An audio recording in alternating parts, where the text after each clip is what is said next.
تو اسے پیمانہ امروز و فردا سے نہ ناپ، جاویداں پیہم دماں ہر دم جواں ہے زندگی۔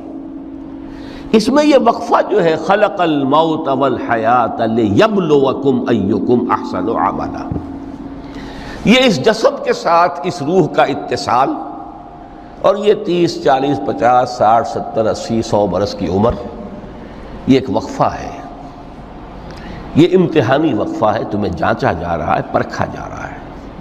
ایکم احسن عملا، اس کو بھی اقبال نے اسی نظم میں خوب بیان کیا ہے کہ قلزم ہستی سے تو ابھرا ہے مانند حباب، اس نیا خانے میں تیرا امتحان ہے زندگی۔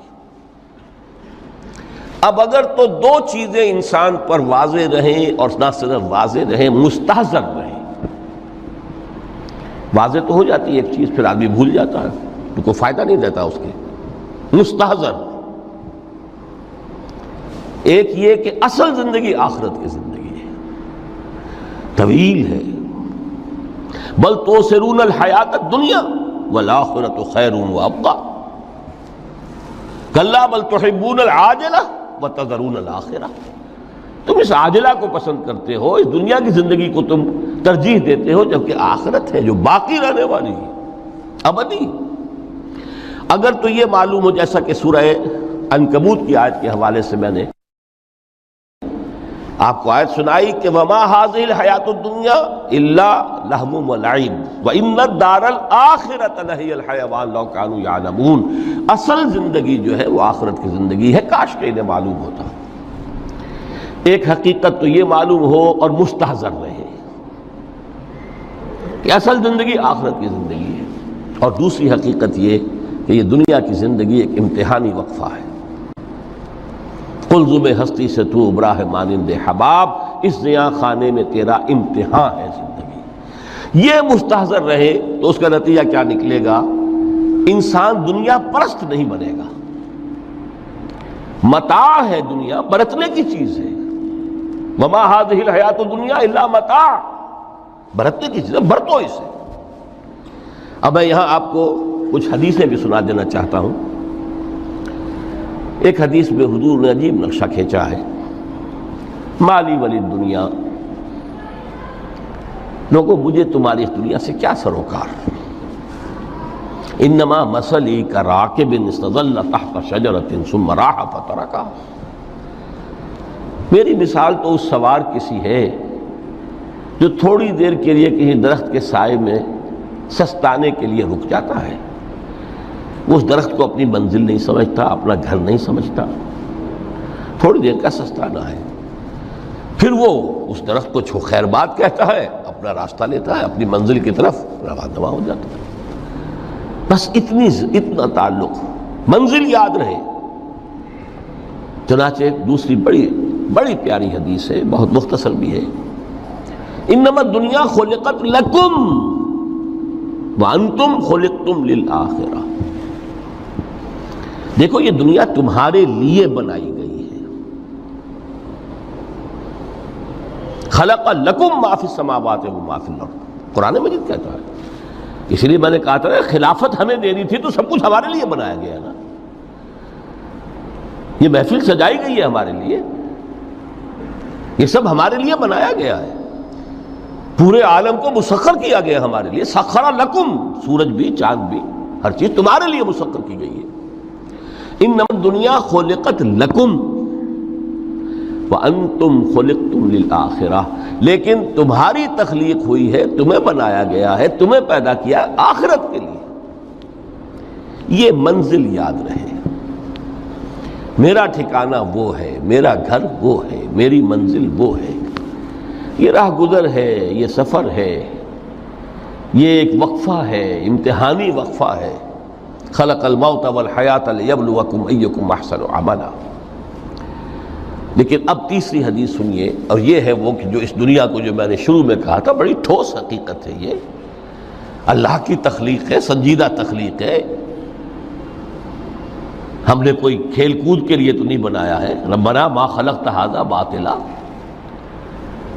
حضور فرماتے ہیں الدنیا مزرعۃ الآخرہ، دنیا آخرت کی کھیتی ہے۔ یہاں بوؤ گے تو وہاں کاٹو گے،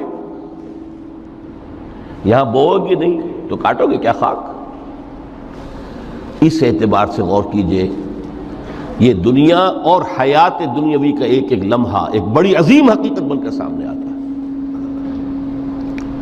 ہماری حیات دنیاوی کا ایک ایک لمحہ ابدی ہے پوٹینشلی، کیوں کہ اس میں جو کچھ ہم کما رہے ہیں اس کے نتائج ابدی زندگی پر پھیلے ہوئے ملیں گے۔ تو گویا کہ یہ جو ہے یہ گھڑی محشر کی ہے، طور سے محشر میں ہے، بیشتر غافل عمل کوئی اگر دفتر میں ہے، یہاں کا ایک ایک لمحہ تمہارے لیے بہت قیمتی ہے۔ یہاں بو، محنت کرو، کاشت کرو تاکہ وہاں کاٹ سکو۔ الدنیا مزرعۃ الآخرہ۔ اب دیکھیے یہ جو انداز ہے قرآن کا، وَمَا الْحَيَاةُ الدُّنْيَا إِلَّا مَتَاعُ الْغُرُورِ، جو ہماری گفتگو کا آج عنوان ہے، اس کے دو نتیجے نکلتے ہیں عملاً۔ ایک نتیجہ جو صحیح ہے، جو قرآن نکالنا چاہتا ہے، جس کی طرف اسلام رہنمائی کرتا ہے۔ ایک ہے بالکل منفی نتیجہ جس کی اسلام نفی کرتا ہے۔ وہ منفی نتیجہ کیا ہے؟ دنیا دھوکے کی ٹٹی ہے، چھوڑو گھر گھرستی کو، دفع کرو، رب سے لو لگانی ہے۔ یہ شادی کر کے اور گھر گھرستی کا کھکیڑ مول لینا، کہاں ایک پیٹ کا پالنا، کہاں 10 پیٹ لگ جائے پیچھے، اسی میں آدمی جو ہے گم ہو کر رہ جاتا ہے۔ لہذا گھر گھرستی کو چھوڑو، تجدد کی زندگی گزارو۔ پھر یہ تمدن ہر جگہ شر ہے، برائی ہے، دھوکہ ہے، فریب ہے، جھوٹ ہے، دفع ہو جاؤ، جاؤ کہیں پہاڑوں کی چوٹیوں پر، کہیں غاروں میں، گپھاؤں میں، کہیں جنگلوں میں دھونی روا۔ یہ ہے اس کا ایک منطقی نتیجہ جو نکلا ہے دنیا میں، اور تقریباً تمام مذاہب عالم میں نکلا ہے۔ رہبانیت جس کی جس شد و بد کے ساتھ نفی کی ہے محمد رسول اللہ صلی اللہ علیہ وسلم، لا رہبانیت فی الاسلام، اسلام میں کوئی رہبانیت نہیں، نفی ہے، مکمل نفی، لا رہبانیت فی الاسلام۔ فرمایا کہ النکاح من سنتی، یہ میری سنت ہے، میرا طریقہ ہے، گھر گھرستی کی زندگی اختیار کرنا یہ میری سنت ہے۔ 3 صحابہ پر کچھ اسی طرح کا غلبہ ہو گیا تھا۔ صحابہ میں ہر طرح کے لوگ تھے، ان میں وہ لوگ بھی تھے کہ جو بڑے ریشنلسٹ تھے، عقل کے حوالے سے بات سمجھنے والے۔ حضرت عمر کو ہم کہہ سکتے ہیں کہ سر خیل تھے ان کی رضی اللہ تعالیٰ۔ کچھ درویش منش لوگ بھی تھے، کچھ پر یہ تقویٰ کا اور درویشی کا بہت زیادہ غلبہ ہو گیا تھا، مغلوب الحال ہم انہیں کہہ سکتے ہیں۔ حضرت عبداللہ ابن عمرو بن العاص رضی اللہ تعالیٰ عنہما، ایک عجیب سائملٹینیس کنٹراسٹ ہے باپ اور بیٹے میں۔ عمرو بن العاص بہت بڑے سیاستدان، مدبر، عرب نے چوٹی کے جو 3 سیاستدان پیدا کیے ان میں سے ایک عمرو بن العاص ہے، واریر، کانکرر، سیاستدان۔ لیکن عبداللہ ابن عمرو بن العاص بالکل درویش، روزانہ روزہ ساری رات کھڑے ہیں، نہ بیوی سے کوئی سروکار، نہ کسی سے کوئی سروکار۔ حضور کو اطلاع ملی، بلا لیا، جواب طلبی ہو گئی، یا عبداللہ اولم اخبر انک تصوم الدہر وتقوم اللیل، اے عبداللہ مجھے یہ خبر دی گئی ہے تم ساری رات کھڑے رہتے ہو، روزانہ روزہ رکھتے ہو، کیا کہتے ہیں؟ جی حضور ایسا تو ہے۔ لا تفعل، مت کرو ہرگز۔ فإن لنفسك عليك حقا وإن لزوجك عليك حقا وإن لزورك عليك حقا، دیکھو تم پر تمہارے اس جسم کا اور نفس کا بھی حق ہے، اسے آرام بھی دو، اس کی ضروریات بھی پوری کرو، اس کی دیکھ بھال بھی کرو، یہ بھی تمہارے پاس امانت ہے اللہ کی۔ پھر تم پر تمہاری بیوی کا حق ہے۔ کسی صحابی نے دیکھا تھا حضرت عبداللہ ابن عمرو بن العاص کی بیوی کو کہ وہ بالکل جیسے کہ میلی کچیلی حالت میں تھی۔ پوچھا یہ کیا حال بنا رکھا؟ ان کا کہ آپ کے دوست کو تو کوئی غرض ہے ہی نہیں سرے سے. ظاہر بات ہے کہ مسلمان بیوی اور کس کے لیے وہ سنگھار کرے گی جب شوہر ہی کو کوئی دلچسپی نہ ہو، اس سے غرض ہی نہ ہو. لا تفعل. رات کو سو بھی دیکھو مجھے، میں رات کو سوتا بھی ہوں، نماز پڑھتا بھی ہوں، میں روزے رکھتا بھی ہوں، ناغے بھی کرتا ہوں. دیکھو زیادہ سے زیادہ ہفتے میں دو دن روزے رکھ لیا کرو کہ حضور مجھے اور تھوڑی سی اجازت. اچھا ایک دن ناغا، ایک دن روزہ، صوم داؤد، اس سے آگے کی اجازت نہیں. اسی طرح 3 حضرات سراسراہتن آتا ہے حدیث میں، بخاری شریف کی روایت ہے، ان پر بھی کوئی ایسا ہی غلبہ ہوا رہبانیت کا اور ترک دنیا کا.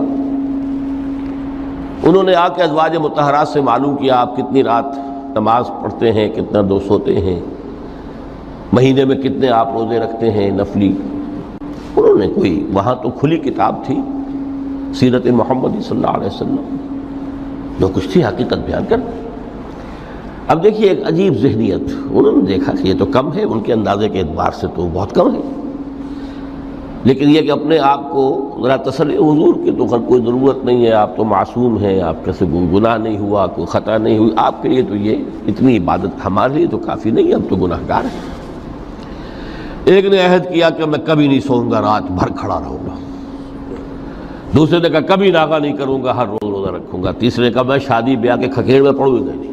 حضور کو اطلاع مل گئی، طلب فرمایا، ڈانٹا آپ نے، آپ لوگوں نے یہ کہا ہے؟ جی ہاں ہم نے کہا تو ہے. واللہ خدا کی قسم میں تم میں سب سے بڑھ کر متقی ہوں، لیکن میں رات کو سوتا بھی ہوں اور نماز بھی پڑھتا ہوں، روزے رکھتا بھی ہوں، ناغے بھی کرتا ہوں. میری گھر گرستی کی زندگی ہے، میری بیویاں ہیں.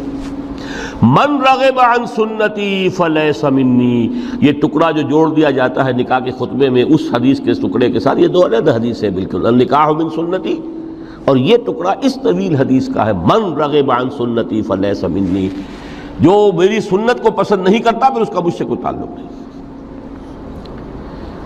یہ تو میں نے احادیث کے حوالے سے آپ کو وہ جو منفی طرز عمل، گریز، دنیا سے تعلق منقطع کرنا، پسپائی، گریز، فرار، اور اس کا نتیجہ کیا نکلتا ہے کہ دنیا پھر شریروں کے لیے رہ گئی، کھیلیں کودیں عیش کریں.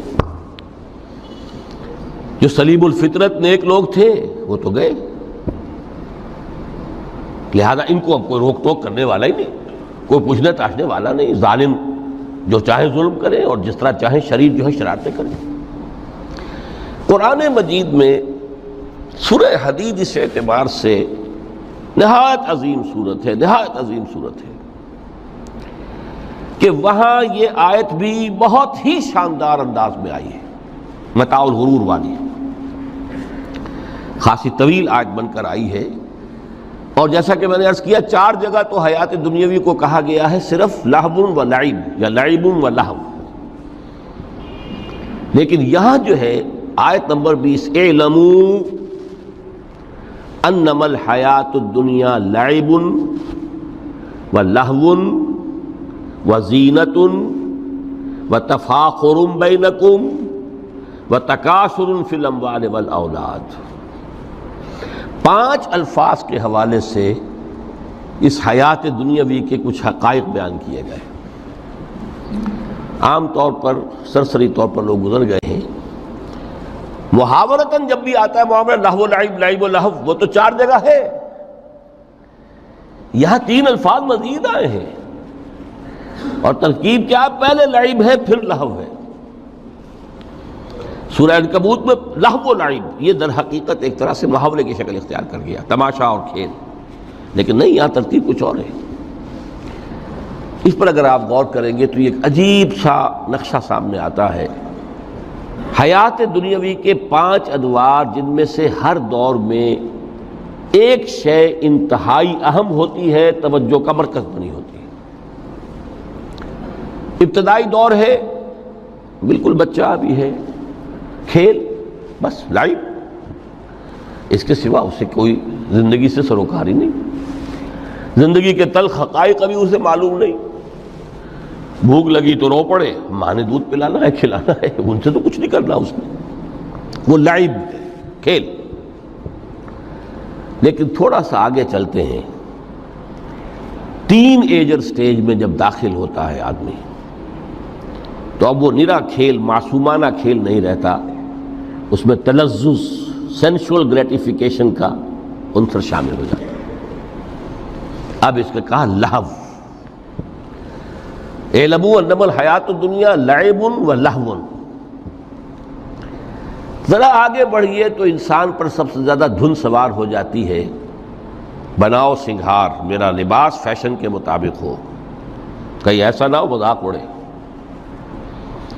اپنے لباس کے بارے میں بہت کانشیس ہوگا، اپنے ہیئر کٹ کے بارے میں بہت کانشیس ہوگا، ہر چیز کے بارے میں بہت کانشیس۔ زینت، بناؤ سنگھار، آرائش، زیبائش۔ اس سے ذرا آگے گئے، تکاثر فی الاموال والنہر، تفاخر بینکم۔ یہ سمجھیے کہ تقریباً 30 برس کی عمر جب انسان کی ہوتی ہے، اب فخر، تفاخر، یا دولت پر فخر ہوگا، یا نسب پر فخر ہوگا، یا اپنی کسی سیاسی حیثیت پر فخر ہوگا، اپنی چودراہٹ پر فخر ہوگا۔ تفاخر بینکم،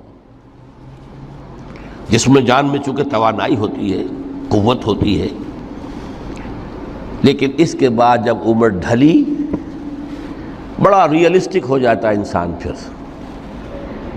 یہ جو چوتھی سٹیج تھی، اس میں تو یہ کہ مونچھ نیچی نہ ہو، چاہے سب کچھ میں اپنا خرچ کر دوں، داؤ پہ لگا دوں، لیکن مونچھ نیچی نہیں ہوگی۔ آخری سٹیج وہ ہوتی ہے کہ پھر ہوکا لگ جاتا ہے آدمی کو، تکاثر فی الاموال والاولاد، مال اور اولاد کی کثرت کثرت کثرت۔ اب یہ ہوتا ہے کہ مونچھ نیچی کیا، مونڈ بھی دی جائے تو کوئی حرج نہیں، مال آنا چاہیے، ویری ریئلسٹک۔ اور اسی حال میں انسان ہوتا ہے۔ آخری پارے کی صورت نے پھر اس میں ایڈ کر کے اس کے اوپر مہر لگا دی، الہاکم التکاثر حتی زرتم المقابر۔ یہ تکاثر جو ہے پیچھا نہیں چھوڑتا۔ اتنی دولت بھی ہے کہ آپ کی 10 نسلیں کھا سکے اطمینان سے بیٹھ کر، تب بھی صبر نہیں ہوتا۔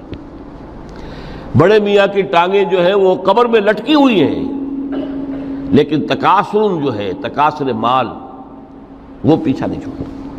حتی زرتم المقابر، یہاں تک کہ قبروں تک جا پہنچے، قبر میں اتار دیا جائے، جب تک ٹانگیں صرف لٹکی ہوئی ہیں اس وقت تک نہیں۔ اس کے بعد تشبیہ دی ہے کہ یہ حیات دنیاوی کا جو ایک سائیکل ہے، اعلموا انما الحیات الدنیا لعب و لہو و زینت و تفاخر بینکم و تکاثر فی الاموال والاولاد۔ اب اس کو کمپیئر کیا ہے پلانٹ کنگڈم میں جو سائیکل چل رہا ہے۔ یہ ہمارا سائیکل ہے 60-70 برس کا، بچہ پیدا ہوا، خوشیاں منائی گئیں، پھر وہ لڑکپن سے، پھر ٹین ایجر سٹیج سے، پھر جوانی ہے، پھر ادھیڑ عمر ہے، اور پھر بڑھاپا ہے، اور پھر قبر میں اتارا جانا ہے۔ لیکن یہ کہ پلانٹ کنگڈم میں سائیکل چلتی ہے، کمثل غیث اعجب الکفار نباتہ ثم یہیج فتراہ مصفرا ثم یکون حطاما۔ یہ 4 سٹیج ہیں۔ جیسے بارش برستی ہے تو سبزہ نمودار ہوتا ہے، اور کاشتکار کو بڑا اچھا لگتا ہے، اس نے بیج بویا تھا، اس نے محنت کی تھی، اس نے ہل چلایا تھا، اعجب الکفار نباتہ، اس کو بہت اچھا لگتا ہے، دل باغ باغ ہو جاتا ہے۔ جیسے آپ کے یہاں بیٹا ہوا، پوتا ہوا، خوشیاں مناتے ہیں آپ۔ کمثل غیث اعجب الکفار نباتہ ثم یہیج، پھر وہ فصل اپنی پوری قوت کو پہنچتی، فصل لہرا رہی ہے، فتراہ مصفرا، پھر وہ زرد ہو جاتی ہے، وہ ہریاول اب ختم ہوئی ہے، اب فصل پک گئی ہے، اب وہ زردی پر آ گئی ہے۔ ثم یکون حطاما، پھر وقت آتا ہے، اگر وہ خضرو گھاس ہے تو پھر وہ چورا چورا ہو کر پھر وہ مٹی میں مل جاتی ہے، اور اگر فصل ہے تو کھیتی کٹ گئی، اس کے بعد کیا رہ گیا وہاں، وہ چورا ہی رہ جاتا ہے باقی۔ یہ لائف کا سائیکل چل رہا ہے، 3 مہینے کا ہو، 4 مہینے کا ہو، یہ ہے پلانٹ کنگڈم کا، وہ ہے سائیکل انسانی زندگی کا۔ اب فرمائی ٹیپ کی بات جو ہے وفی الآخرۃ عذاب شدید ومغفرۃ من اللہ ورضوان۔ دیکھو دنیا کی زندگی تو ان سٹیجز سے ہو کر گزری جانی ہے، جو پیدا ہوا ہے اس پر بڑھاپا بھی آئے گا، موت بھی آئے گی۔ کل نفس ذائقۃ الموت جو سورہ آل عمران کی 185ویں آیت کا پہلا جملہ تھا، ہر انسان کو جو پیدا ہوا موت آنی ہے۔ اب یہ ہے کہ وہ کہیں آپ نے محل میں گزار لی زندگی، کسی کٹیا میں گزار لی زندگی، کسی کی فٹ پاتھ پر گزر گئی زندگی، زندگی گزر جاتی ہے، گزرتی ہے، اور ان 5 سٹیجز میں سے ہو کر گزرتی ہے۔ آپ گندی گلیوں میں بچوں کو کھیلتے ہوئے دیکھتے ہیں، وہ بھی کھیل رہے ہوتے ہیں، نالیوں کے پانی کے اندر کھیل رہے ہوتے ہیں، ان کا بھی کھیل ہے، گندے جوہڑ میں کھیل رہے ہوتے ہیں۔ وہ تو ہے زندگی کی وہ سٹیج جو ہے کھیل کی ہے۔ کسی کے پاس بڑے قیمتی کھلونے ہیں، ان سے کھیل رہا ہے، کوئی اس طرح گلی ڈنڈا کھیل رہا ہے یا کچھ اور کھیل رہا ہے، لیکن وہ 5 سٹیجز تو آئیں گی۔ اعلموا انما الحیاۃ الدنیا لعب ولہو وزینۃ وتفاخر بینکم وتکاثر فی الاموال والاولاد کمثل غیث اعجب الکفار نباتہ ثم یہیج فتراہ مصفرا ثم یکون حطاما وفی الآخرۃ عذاب شدید ومغفرۃ من اللہ ورضوان۔ آخرت میں جا کر یہ بائیفرکیشن ہو جانی ہے، یا تو شدید عذاب اور یا اللہ کی مغفرت اور رضا۔ Now the choice is yours، اما شاکرا و اما کفورا، فیصلہ تم خود کر لو۔ وما الحیات الدنیا الا متاع الغرور، یہاں بھی آخری الفاظ وہ ہے کہ دنیا کی زندگی دھوکے کے سوا کچھ نہیں۔ کیوں؟ اگر تو دنیا کی زندگی میں گم ہو گئے، جیسے کہ اقبال نے کہا ہے کہ کافر کی یہ پہچان کے آفاق میں گم ہے، اور مومن کی یہ پہچان کہ گم اس میں ہے آفاق۔ دنیا میں رہو، طالب دنیا نہ بنو، طالب عقبہ، طالب آخرہ۔ دنیا میں رہو، برتو، استعمال کرو، تمہارے لیے پیدا کیا گیا، بھائی برتو، متاع ہے، برتنے کی شے ہے۔ ہاں حلال اور حرام کی پابندیاں سامنے رکھو، باقی برتو۔ مطلوب یہ نہ ہو، مقصود یہ نہ ہو، مطلوب آخرہ ہو۔ انما الدنیا خلقت لکم وانتم خلقتم للآخرہ۔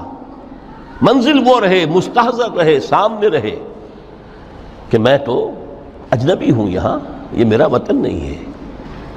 الدنیا سجن المومن و جنت الکافر، جیسے کسی پرندے کو کسی پنجرے میں بند کر دیا گیا ہو، اس طرح ہمیں اس دنیا میں بھیج دیا گیا، اللہ کی مرضی ہے، اس نے بھیجا ہے۔ جب تک وہ چاہتا ہم رہیں گے یہاں، لیکن ہمارا دل یہاں نہیں لگے گا۔ بازار سے گزرا ہوں، خریدار نہیں ہوں، طالب دنیا نہ ہو، تب تو یہ کوئی دھوکے کا سودا نہیں، وطن نہیں، بالکل نہیں۔ حضور نے خود فرمایا مجھے تمہاری اس دنیا میں سے فلاں فلاں چیزیں بہت پسند ہیں، اور کس قدر ریئلسٹک ہیں۔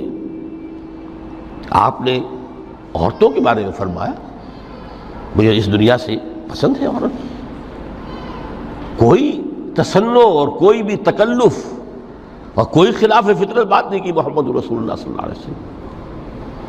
آنکھوں کی ٹھنڈک میری نماز میں ہے، مجھے خوشبو پسند ہے، عورت کی طرف بھی آپ کا رجحان تھا۔ قرآن مجید میں آتا ہے نا، اے نبی اب کوئی اور نکاح آپ نہیں کریں گے، وَلَوْ أَعْجَبَتْكَ حُسْنُهُنَّ، چاہے ان کا حسن جو ہے وہ آپ کو اچھا لگے، اب اجازت نہیں ہے مزید، بس فل سٹاپ، جتنے نکاح ہو چکے ہو چکے۔ تو یہ دنیا کو حضور نے صلی اللہ علیہ وسلم دنیا پر سوار رہو، دنیا کو اپنے اوپر سوار نہ ہونے دو، بس بات صرف یہ ہے۔ کافر کی یہ پہچان کہ آفاق میں گم ہے۔ اسی لیے سورہ کہف کا ایک مرکزی مضمون ہے، پہلے رکوع میں بات آتی ہے اِنَّا جَعَلْنَا مَا عَلَى الْأَرْضِ زِینَةً لَهَا لِنَبْلُوَهُمْ أَيُّهُمْ أَحْسَنُ عَمَلًا۔ ہم نے اس دنیا پر جو کچھ ہے، یہ اسکائی اسکریپرز بن گئے ہمارے زمانے میں، اور یہ شاندار بلڈنگز ہیں، اور یہ کچھ ہے، ہم نے زینت اور زیبائش اور آرائش بنا دیا ہے تاکہ آزمائیں۔ انہی کے حسن کے شکار ہو جاتے ہو اور ان کے پرستار بن کر رہ جاتے ہو۔ رخ روشن کے آگے شمع رکھ کر وہ یہ کہتے ہیں ادھر جاتا ہے دیکھیں یا ادھر پروانہ آتا ہے، پھر بھی اللہ ہی کے عاشق بنے رہو، اللہ ہی سے محبت کرو تو کامیاب ہو گئے۔ دنیا کو برتو.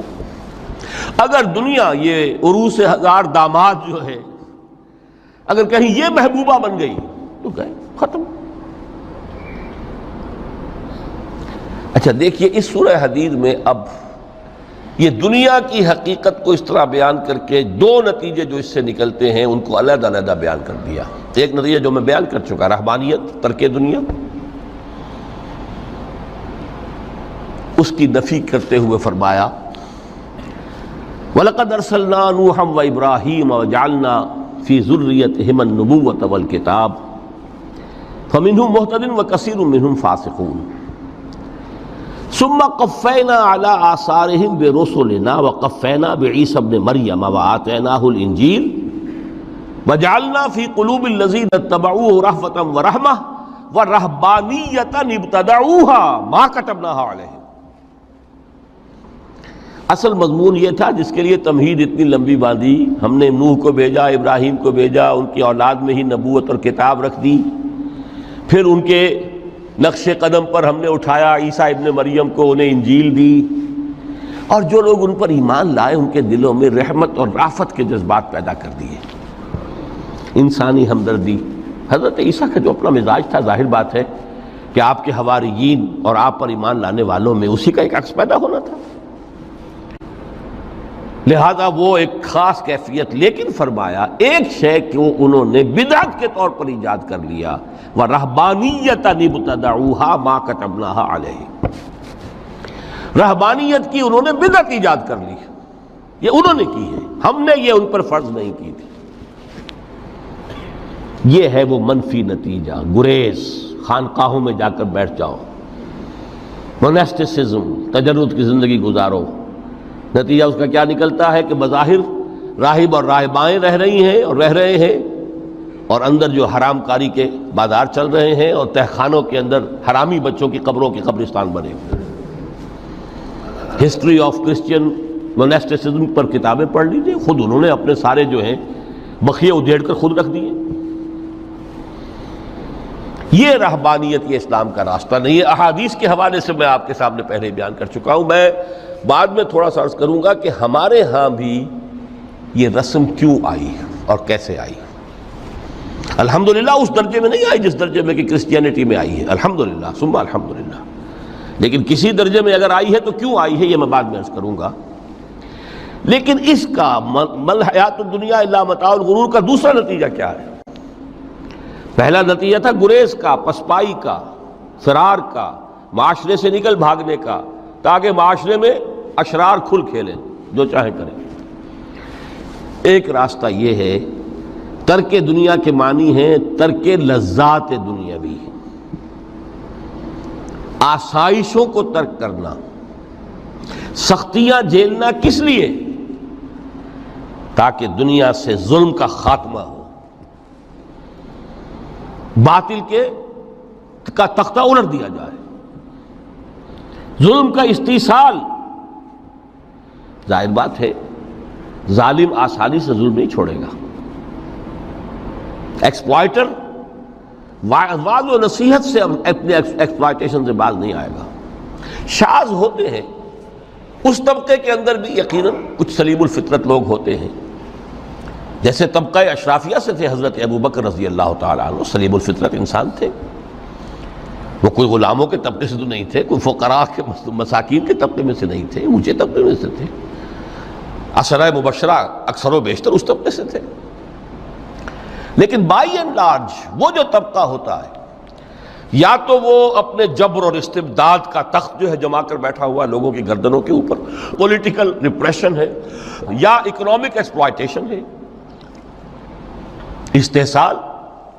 محنت لوگ کریں، کھائیں گے ہم، عیش ہم کریں گے.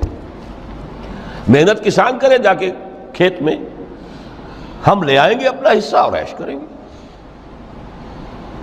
یا کوئی سوشل ڈسکریمنیشن ہے، یہ اونچا ہے یہ نیچا ہے، یہ تو پیدا ہی ہوا ہے شودر، یہ اس سے نکل ہی نہیں سکتا، اور یہ پیدا ہوا برہمن، یہ تو اونچا ہے.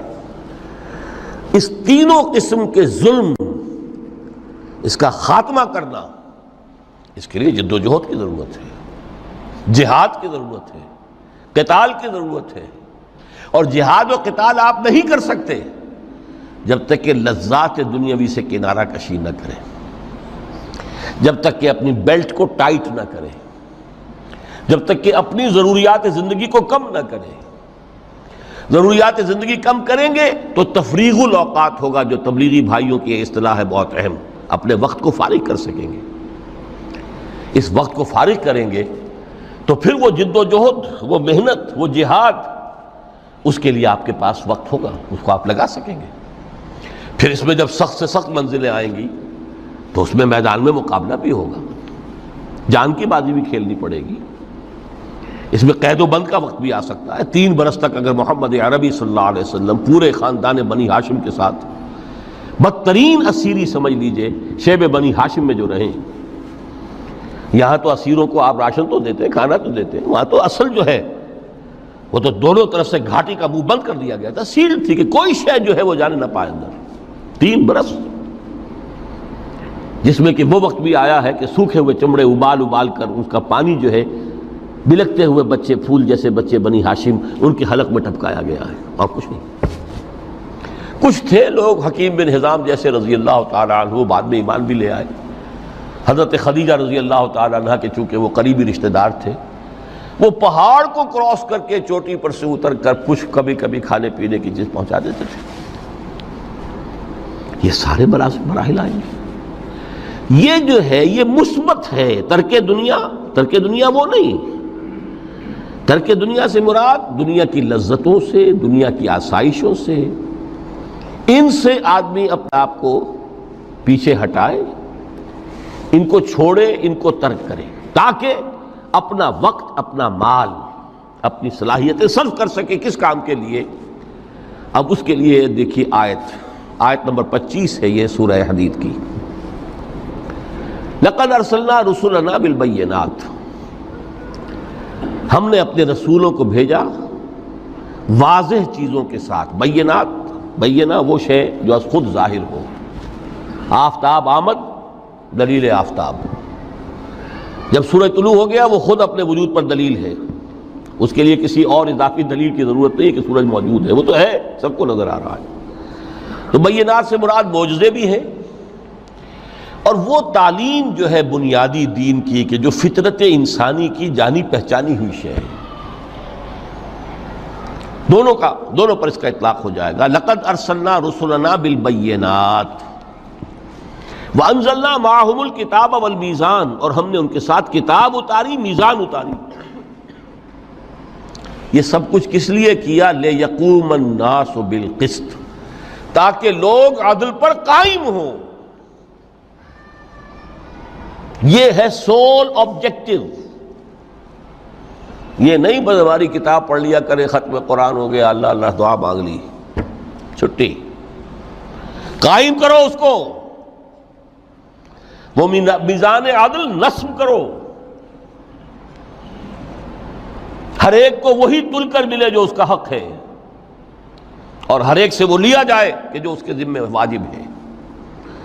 اگر یہ نہیں تو بابا پھر سب کہانیاں ہیں، شریعت اور دین اور نماز اور روزہ اور حج، کوئی حیثیت ان کی نہیں۔ اچھی طرح سن لیجئے میری بات۔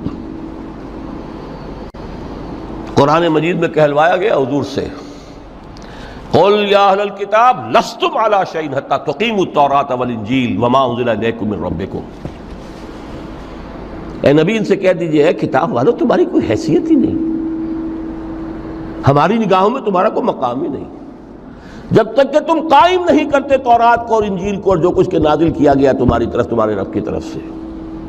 قائم کرو، پھر آؤ ہم سے بات کرو، ہم سے دعا کرو، ورنہ دفع ہو جاؤ۔ Nothing doing. They don't care for you. لستم علی شیء حتی تقیموا التوراۃ والانجیل وما انزل الیکم من ربکم۔ اب قانون خداوندی تو بدلتا نہیں ہے، نہ فرام پرسن ٹو پرسن، نہ فرام نیشن ٹو نیشن، نہ فرام امہ ٹو امہ، اٹل ہے۔ وَلَن تَجِدَ لِسُنَّتِ اللَّهِ تَبْدِيلًا وَلَن تَجِدَ لِسُنَّتِ اللَّهِ تَحْوِيلًا۔ سنت اللہ تو ایک ہے۔ اب اس آیت کو ذرا پڑھیے، قُلْ يَا أَهْلَ الْقُرْآنِ لَسْتُمْ عَلَىٰ شَيْءٍ حَتَّىٰ تُقِيمُوا الْقُرْآنَ۔ وما انزل علیکم من ربکم، کہہ دو اے محمد کہ اے قرآن والو تمہاری کوئی حیثیت نہیں ہے ہمارے سامنے جب تک کہ تم قرآن کو قائم نہیں کرو۔ پڑھ لو اور اس کے قرات کے مقابلے منعقد کرا لو اور سونے کے تاروں سے اسے لکھ لو اور اس کو جو چاہو کر لو، کوئی حیثیت نہیں۔ قائم کرو اس قرآن کو، اس کے نظام کو، اس کے قانون کو، جو حضرت ابوبکر نے فرمایا تھا پہلا خطبہ جو دیا ہے آپ نے بیعت خلافت کے بعد، تم میں ہر قوی میرے نزدیک ضعیف ہوگا جب تک کہ اس سے حق وصول نہ کر لوں، اور ہر ضعیف قوی ہوگا جب تک کہ اسے اس کا حق دلانا دوں۔ سورہ شورى میں حضور سے کہلوایا گیا قل وَأُمِرْتُ لِأَعْدِلَ بَيْنَكُمْ، مجھے یہ حکم ہوا ہے کہ میں تمہارے مابین عدل قائم کروں۔ میں واعظ بن کر نہیں آیا، میں بدھ مت کے بھکشو بنانے کے لیے نہیں آیا تمہیں۔ ہاں انقلابی عمل میں ایک مرحلہ آتا ہے، بدھ مت کے بھکشو بننا پڑتا ہے کچھ عرصے کے لیے، تیاری کا مرحلہ، وہ میں ابھی بعد میں ذرا بیان کر دوں گا، لیکن مستقل نہیں ہے یہ بدھ مت کے بھکشو۔ یہ بدماش جس طرح چاہیں کھل کھیلیں، ظالم جس طرح چاہیں لوگوں پر ظلم کرتے رہیں، تشدد اور جبر کا جس طرح سے چاہے معاملہ کریں، استحصالی نظام جس طرح ہوتا ہے چلتا رہے۔ شاہ ولی اللہ دہلوی رحمۃ اللہ علیہ کے الفاظ میں انسانوں کی عظیم اکثریت ڈھور ڈنگر بن جائے، صبح سے لے کے شام تک کمر توڑ دینے والی مشقت کے بعد بمشکل 2 وقت کی روٹی ملتی ہو، اس کا کبھی خیال اسے اللہ کا آئے گا؟ کبھی اللہ سے لو لگا سکے گا؟ دنیا نے تیری یاد سے بیگانہ کر دیا تو اس سے بھی دل فریب ہے غم روزگار کے۔ اس لیے حضور نے فرمایا کاد الفقر ان یکون کفرا، یہ فقر جو ہے یہ تو انسان کو کفر تک پہنچا دیتا ہے۔ عدل قائم کرو۔ تو دیکھیے یہ آیت انتہائی گمبھیر آیت ہے قرآن مجید کی سورہ حدید کی، جس طرح وہ آیت متاع الغرور والی جس شان کے ساتھ سورہ حدید میں آئی ہے، اعلموا انما الحیات الدنیا لعب ولہو وزینۃ وتفاخر بینکم وتکاثر فی الاموال والاولاد کمثل غیث اعجب الکفار نباتہ ثم یہیج فتراہ مصفرا ثم یکون حطاما وفی الآخرۃ عذاب شدید ومغفرۃ من اللہ ورضوان وما الحیات الدنیا الا متاع الغرور۔ لیکن اس کا نتیجہ کیا نکلنا چاہیے؟ لقد ارسلنا رسلنا بالبینات وانزلنا معهم الکتاب والمیزان لیقوم الناس بالقسط۔ Now prepare for the shock۔ میرے نزدیک، میرے علم کی حد تک شاید دنیا کی کوئی انقلابی کتاب نہ ہو جس نے اس قدر عریاں طور پر کھل کر یہ کہا ہو کہ ظالموں کی سرکوبی کرو، کچلو ان کے سر۔ وانزلنا الحدید، ہم نے لوہا بھی اتارا ہے۔ ایک وقت آتا ہے ظلم نہیں ختم ہوتا جب تک کہ لوہے کی طاقت ہاتھ میں نہ آئے۔ انزلنا الحدید، ہم نے صرف کتاب ہی نہیں اتاری ہے، لوہا بھی اتارا ہے۔ فیہ باس شدید، اس میں جنگ کی صلاحیت ہے۔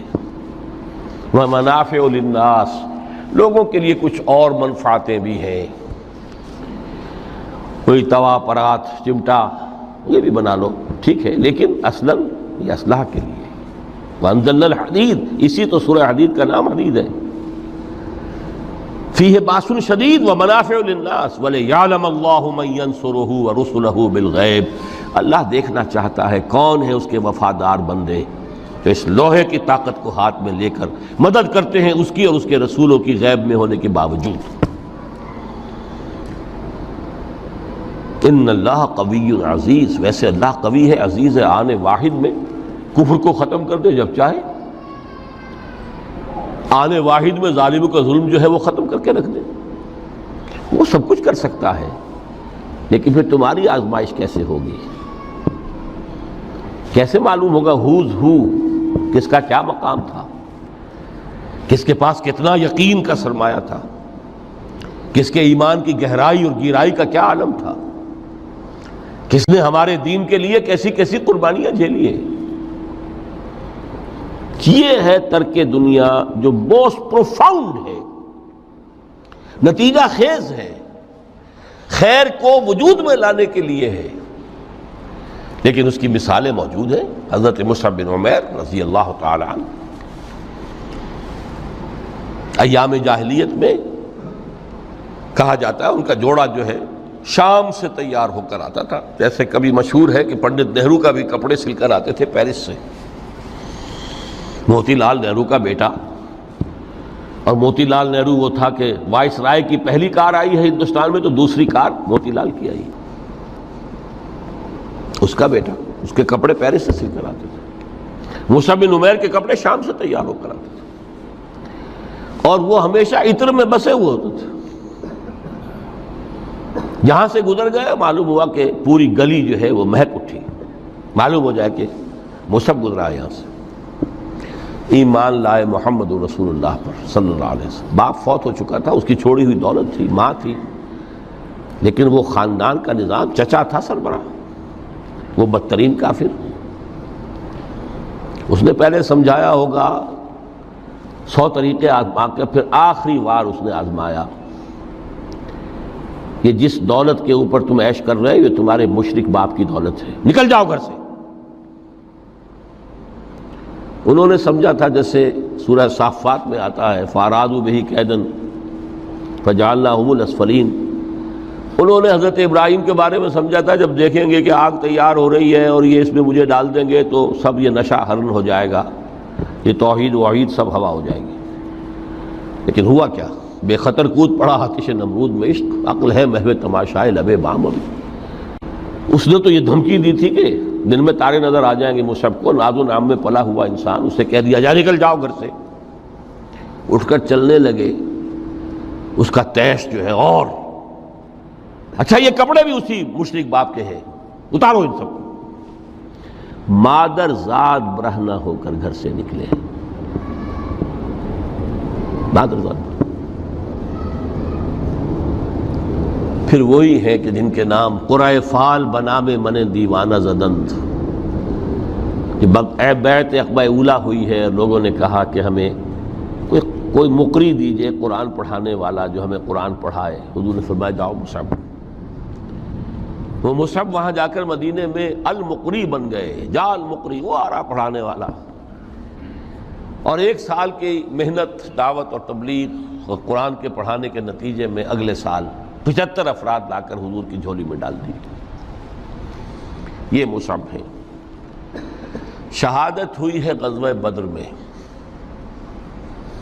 ایک مرتبہ اس سے پہلے کا واقعہ بھی ہے کہ حضور مسجد میں تشریف فرما تھے، سامنے سے حضرت مصعب گزرے، ایک پھٹا ہوا سا کمبل جسم کے گرد لپیٹا ہوا تھا۔ حضور کی آنکھوں میں آنسو آ گئے۔ از کجا تاب کجا، یہ دیوانہ جو ہے اللہ کا اور رسول کا اور دین کا کہاں سے کہاں پہنچا ہے۔ غزوہ احد میں علم ان کے ہاتھ میں ہے، جس ہاتھ میں علم ہے وار پڑا، کٹ گیا، دوسرے سے پکڑا، اس کو بھی کٹ گیا، پھر دونوں جتنے بچ گئے تھے حصے ان سے سنبھالا، پھر شہید ہو گئے۔ جسم پر صرف ایک چادر تھی، اوپر سے جسم ننگا تھا، صرف ستر کے لیے چادر۔ دفن کرنے لگے تو مسئلہ ہی پیش آ گیا کہ چونکہ شہید کے تو کفن جو ہے اس کا اپنا جو بھی لباس پہنا ہو شہادت کے وقت، حضور سے کہا گیا کہ حضور مصعب کی چادر تو اتنی چھوٹی ہے کہ سر ڈھانپتے ہیں تو پیر کھل جاتے ہیں، پیر ڈھانپتے ہیں تو سر کھل جاتے ہیں۔ فرمایا سر کو چادر سے ڈھانپ دو اور پیروں پر اذخر گھاس لا کر ڈال دو، یہ آخری لباس نصیب ہوا ہے۔